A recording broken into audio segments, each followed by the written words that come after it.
बोलो जयकारा बोल मेरे श्री गुरु महाराज की जय।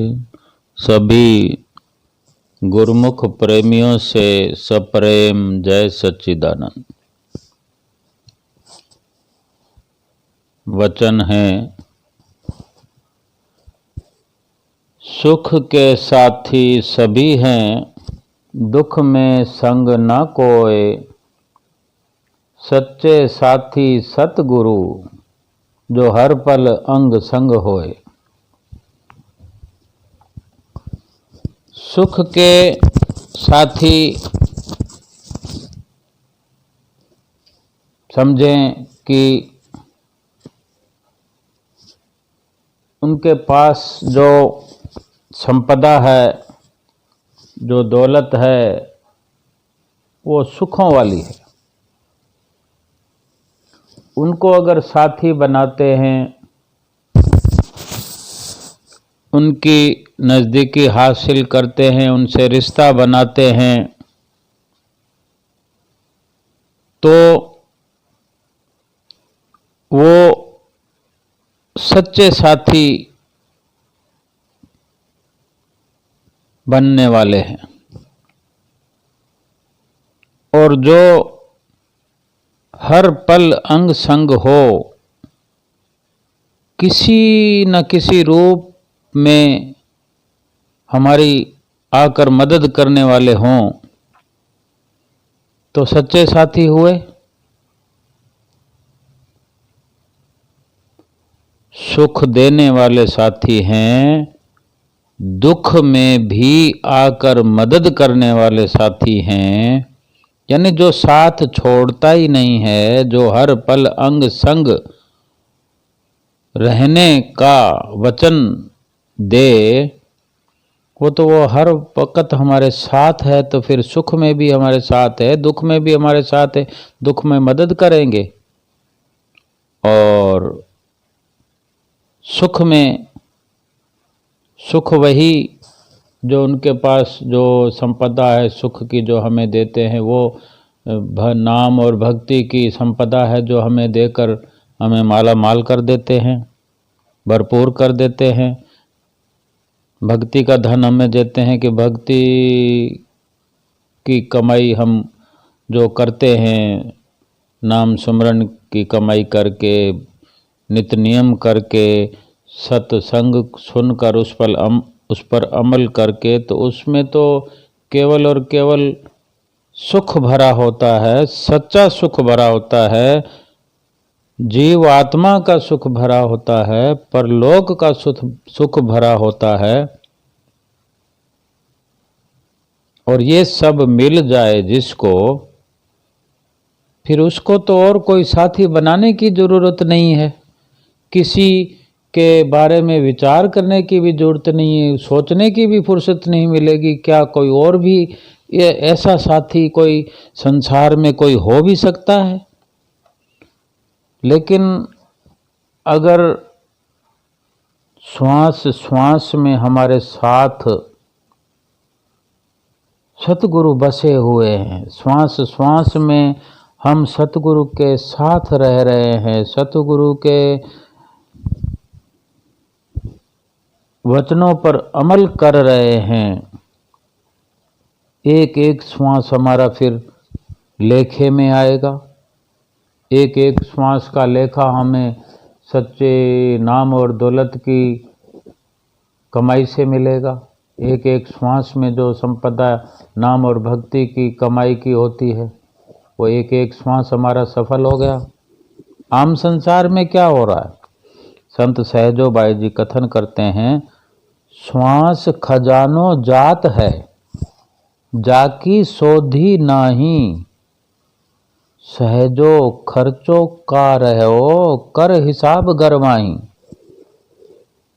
क्या फरमाते हैं? श्वास का खजाना जा रहा है, उसकी खबर नहीं है इस जीव को, उसकी संभाल नहीं है, उसकी परवाह नहीं है, उसकी गिनती नहीं है, उसका कोई हिसाब भी नहीं है इंसान को।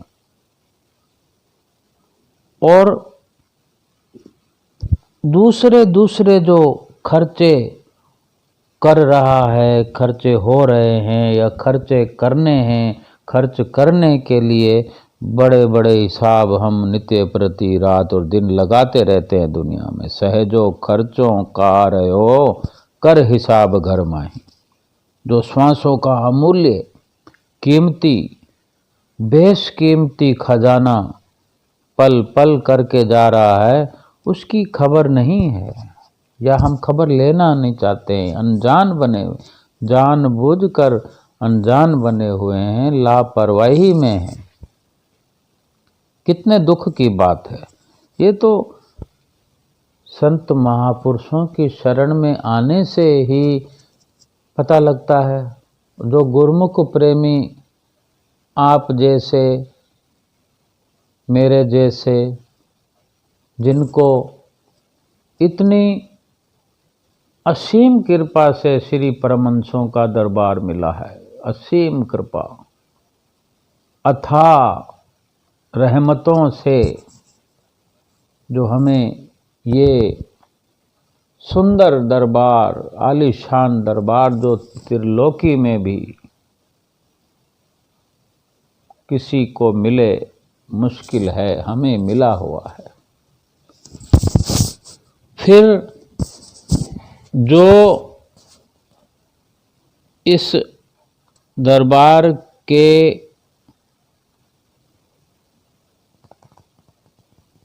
जुड़ने से जो हमें प्रवचनों की पूंजी मिलती है, जो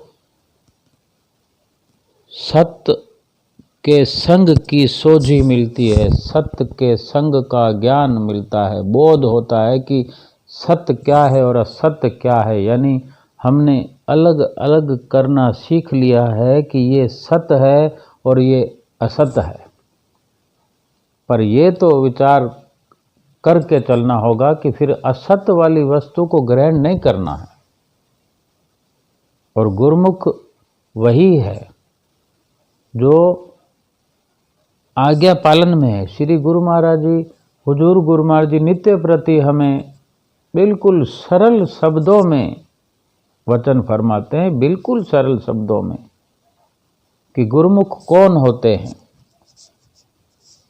हमें गुरुमुख कहते भी हैं, फिर हमसे पूछते भी हैं कि गुरुमुख कौन होते हैं।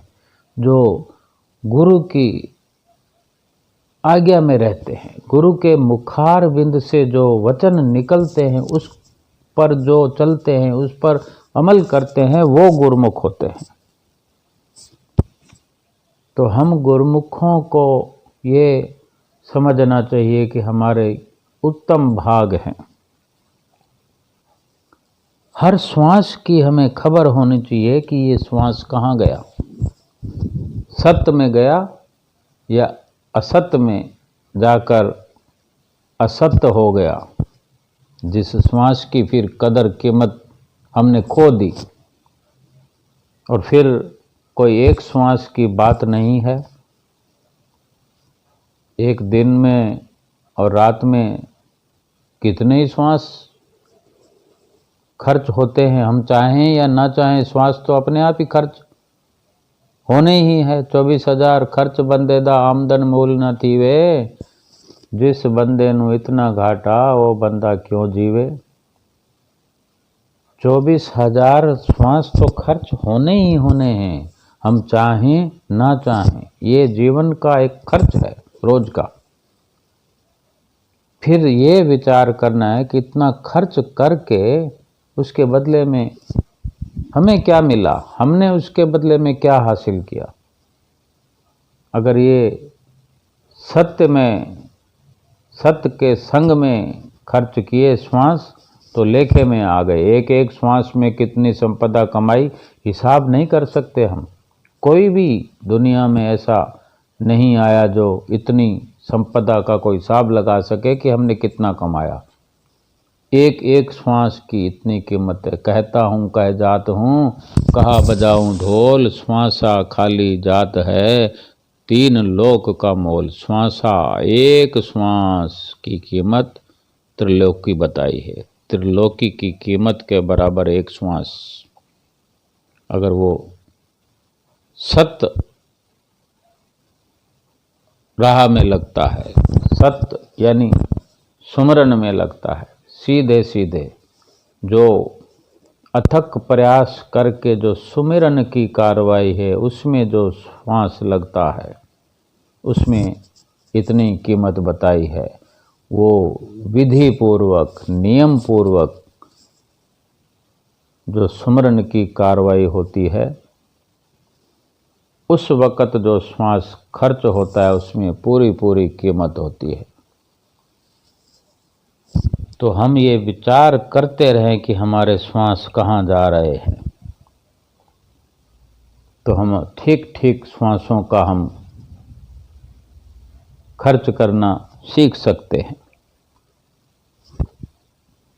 इंसान दुनिया के अंदर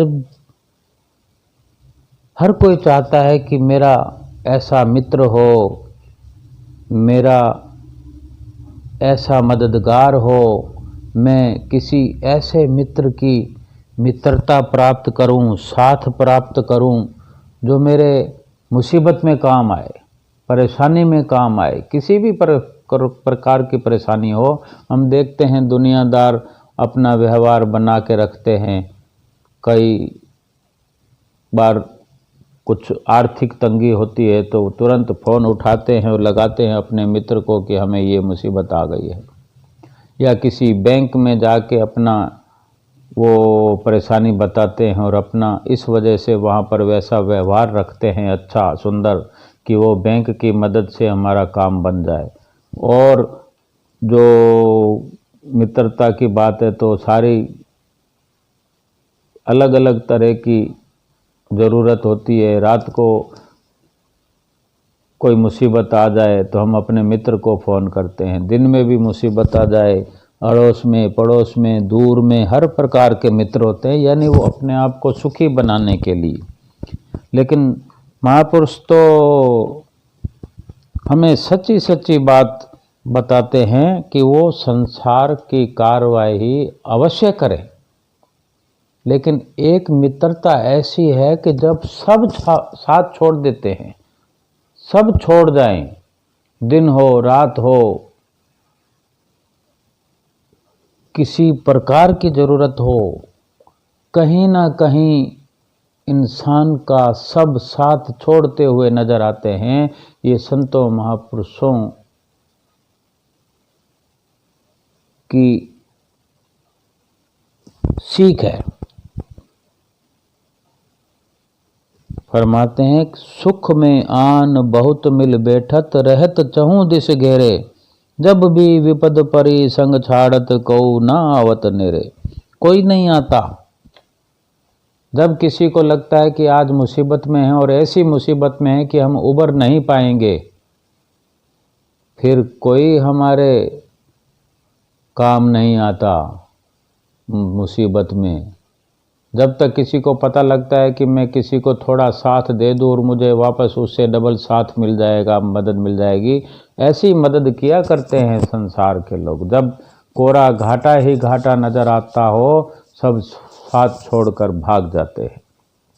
तो महापुरुष तो वही याद दिलाते हैं कि ऐसा साथी कौन है। वो ऐसे साथी, सच्चे साथी सतगुरु हैं जो हर पल अंग संग रहते हैं, जिन्होंने वचन दिया है कि जहाँ पुकारोगे वहीं हाजिर हो जाएंगे। द्रौपदी ने पुकार लगाई जब मुसीबत में थी तो बड़े बड़े योद्धा थे, बड़े बड़े ताकतवर शूरवीर। मुसीबत को देखकर सबकी ओर निहारा द्रौपदी ने, सबकी आंखें नीचे हो गई। बड़ी बड़ी ताकत का दम भरने वाले योद्धा मुसीबत में काम नहीं आए। भगवान श्री कृष्ण से जब पुकार लगाई तो दौड़े चले आए और मदद की। तो हमको भी, जो कि हम गुरमुख हैं, गुरमुखों को बहुत, हमारे गुरमुख हैं, प्रेमी हैं, भाई बहन हैं, जिनके साथ जो श्री गुरु महाराज ने लीलाएं की हैं, हमें सुनने को मिलती है, देखने को मिलती है कि असीम कृपा श्री गुरु महाराज जी हम पर करते हैं। तो हमें भी असीम प्यार और पुकार अपने सतगुरुदेव भगवान से करनी चाहिए। एक लीला है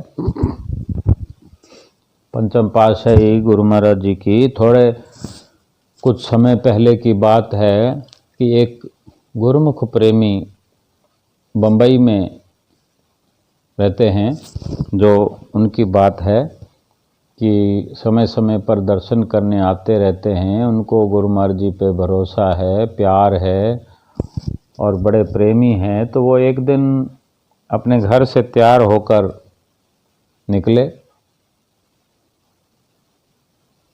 कोर्ट में कोई कार्य कराना था, कोर्ट का कार्य था, तो तैयार होकर निकले और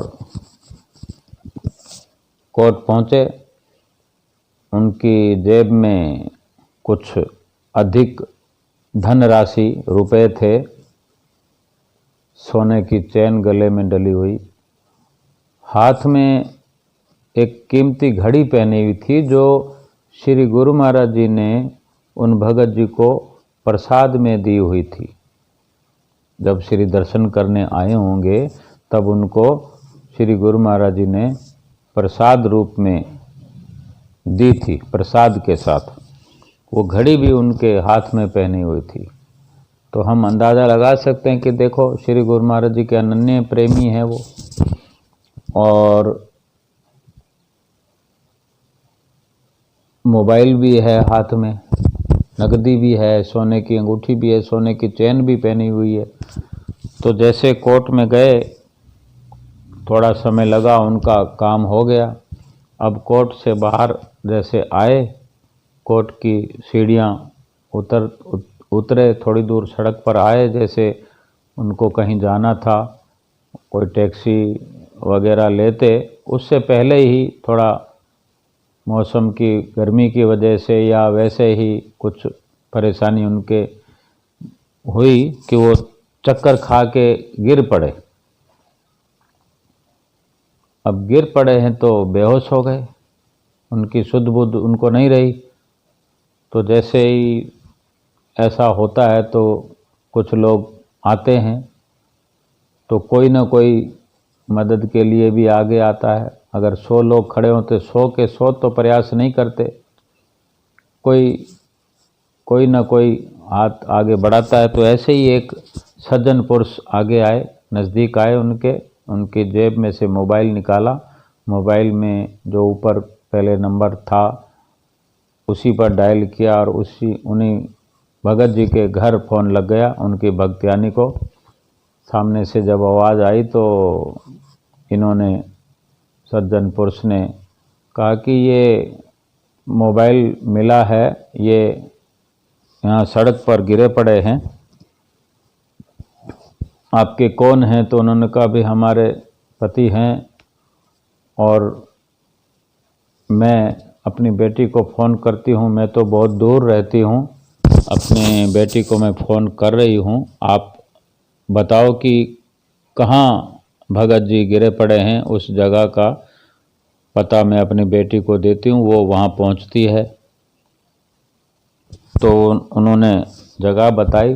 तो उस भक्तियानी ने अपनी बेटी को फ़ोन किया और उनकी बेटी ने उसी कोर्ट में एक उसकी सहेली थी, उसको भी फ़ोन किया और वो तुरंत कोर्ट से निकलकर वहाँ पहुँची। जब तक उनकी बेटी भी पहुँच गई और वो जो सज्जन पुरुष थे उन्होंने टैक्सी वगैरह करके और उनको अंदर टैक्सी में बिठाकर ले जाकर अस्पताल में साथ भी गए और वहाँ पर एडमिट भी करवाया।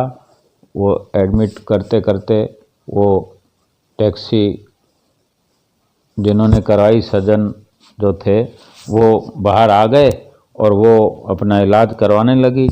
उनकी बेटी और वो सहेली उनके साथ में थी। बेटी को ध्यान आया कि जो हमें लेकर आए हैं तो उनको देखूं तो सही वो कहाँ है, कि टैक्सी का भाड़ा देना है या उनसे पूछें वो किस तरह के सज्जन है, कुछ उनको मदद चाहिए क्योंकि पिताजी के पास इतने रुपए थे, सब कुछ सेफ है, उन्होंने बताया भी है और साथ हमारा दिया है, तो कुछ उनको देने की ज़रूरत हो तो मैं देखूं पूछूं। तो वो एक झलक बाहर हॉस्पिटल से आकर देखती हैं तो ना वो टैक्सी है, ना वो सज्जनपुर से, कोई नहीं है, कोई नहीं है, मतलब कोई नहीं है, और श्री गुरु महाराज जी ही हो सकते हैं। फिर थोड़ी देर में उनको होश आ गया, भगत जी को। जब होश आया तो उनसे पूछा गया कि क्या हुआ था, तो वो तो गिरने के बाद ही सब लोग देखते हैं, लेकिन किस कारण से वो गिरे ये पूछना तो होता ही है। तो पूछने लगे उनकी बेटी, और जब तक उनकी धर्मपत्नी भी, भक्तानी भी आ गई, तो वो बताते हैं कि मुझे कुछ नहीं पता, बस मुझे ऐसे ही पता है कि मैं, जैसे मुझे कुछ हुआ, जैसे हो रहा तो मैं गिरने लगा हूँ, तो ऐसे ही मुझे लगा है कि मुझे श्री गुरु महाराज जी ने आकर अपने हाथों से पकड़ा हुआ है। बस यही मेरे को महसूस होता रहा, और मुझे कोई कष्ट, कोई तकलीफ हुई ही नहीं। अब होश आने पर मैं आपको सामने देख रहा हूँ, बस यही कुछ हुआ है। तो कितनी विचार करने की बात है कि ये साथी वाली बात है। सुख के साथी सभी हैं, दुख में संग न कोय। यानी सुख के साथी हैं तो सतगुरु हैं। संसार जो सुख में साथ निभाता है वो मतलब का है। एक संसारी लोग हैं सुख में साथ देने वाले और दुख में भाग जाने वाले, एक सतगुरु हैं जो सुख तो देते ही हैं लेकिन वो सच्चे साथी हैं। सच्चे साथी सतगुरु जो हर पल अंग संग होए। तो हमें विचार करना है कि अब तक हमने किनको साथी बनाया है, किनके बारे में हम विचार करते हैं, किसका साथ चाहते हैं, कौन हमारा साथ हर पल हर वक्त दे सकता है, कभी भी। तो विचार करके अपने साथी को अपने दिल में बिठाना है, अपने अंग संग बिठाना है। वो साथी केवल और केवल श्री सतगुरुदेव महाराज जी हैं। उन्हीं को अपने संग साथ रखना है, अंग संग रखना है, जो पल पल की हमारी पुकार सुनते हैं, अंतर मन की जानते हैं, और हमारा लोक परलोक सुहेला करने के लिए हर वक्त तैयार रहते हैं। बोलो जयकारा, बोल मेरे श्री गुरु महाराज की जय।